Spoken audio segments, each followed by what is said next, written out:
Hello, class, and welcome to the first episode of the new year. And we're going to be talking about more principles of astro-theology. So let's get into it. Now, why did I have my hand in quotations when I was talking about the new year? Well, here's the thing. How can we be in the new year when we're in the middle of winter and we have not gone through all 4 seasons? So let's break it down. One main reason is because most businesses, major businesses, end their fiscal year on December 31st. Now, 2 is an astrological reason, astro-theological reason. The star Sirius A, the sun, and the earth all align from the end of December 31st to the end of January 1st. And Sirius A is the brightest star at night. And the sun is the biggest star in our solar system. Sirius A is considered the dog star. Why?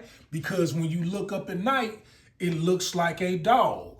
But it's also considered the dog star because it looks like a dog following his master as the sun rotates through the zodiac. Now, the alignment of the Sirius A, the sun, and the earth look like this when it happens. And if you look up at night, the Sirius A star is directly above us. We're on earth, and if we could see it and look down, the sun is directly below us during this time period. Now, what's so important about the Sirius stars are, it's a star system, and we have 3 different aspects. Sirius A, again, is the brightest star at night. 2, which is B, Sirius B is, you can barely see it. And Sirius C, they say it doesn't exist a lot of times because you can't even see it a lot of times.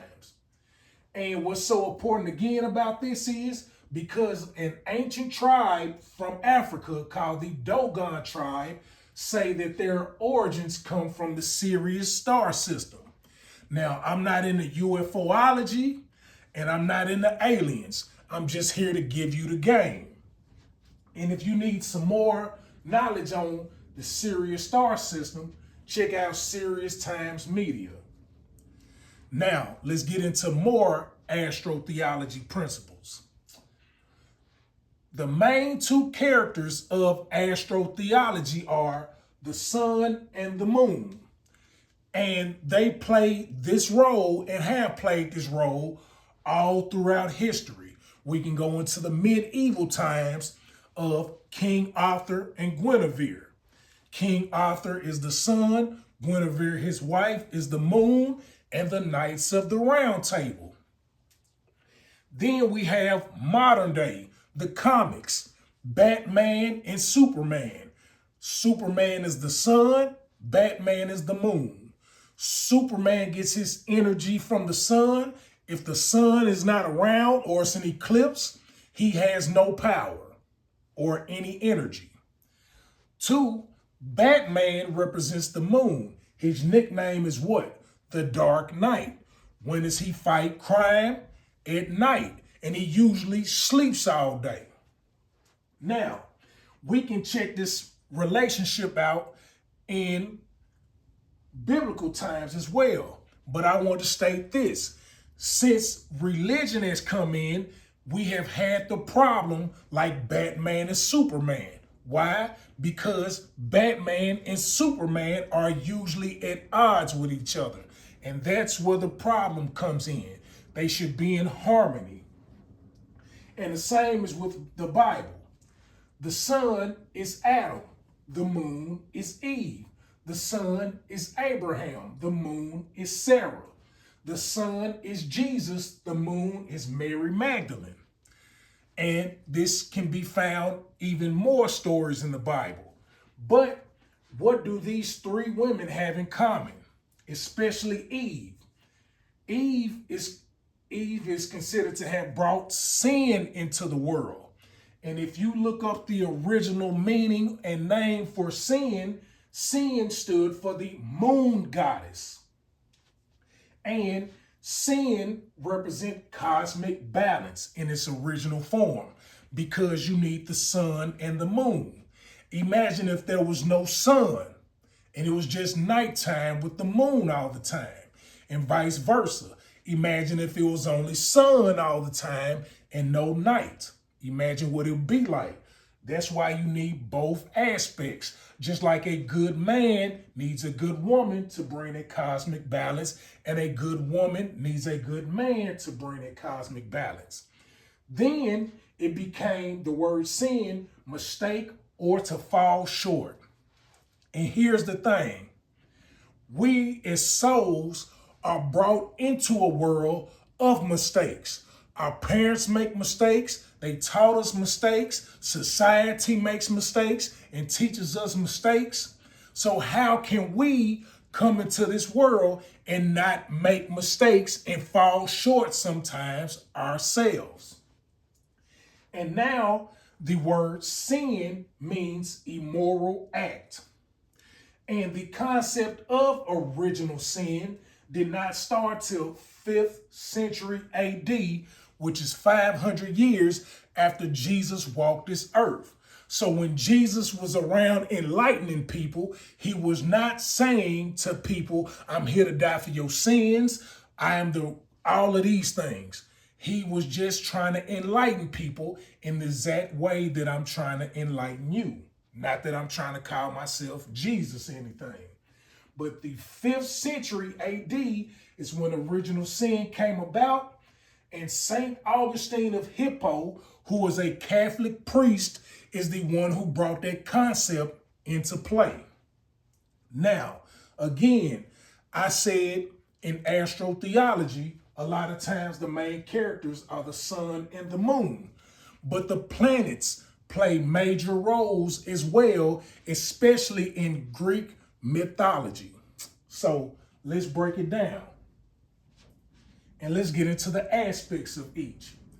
The sun is the physical body. Just like the sun, you have a place in your body called solar plexus, the place of the sun. And the sun represents father and son. The moon represents the spiritual body. And watch this. Let's go back. The masculine side represents the physical side. The feminine side represents the spiritual side. And the moon represents the subconscious mind, which is mother and daughter. And Mercury represents your communication skills or your thoughts. Venus represents the law of attraction.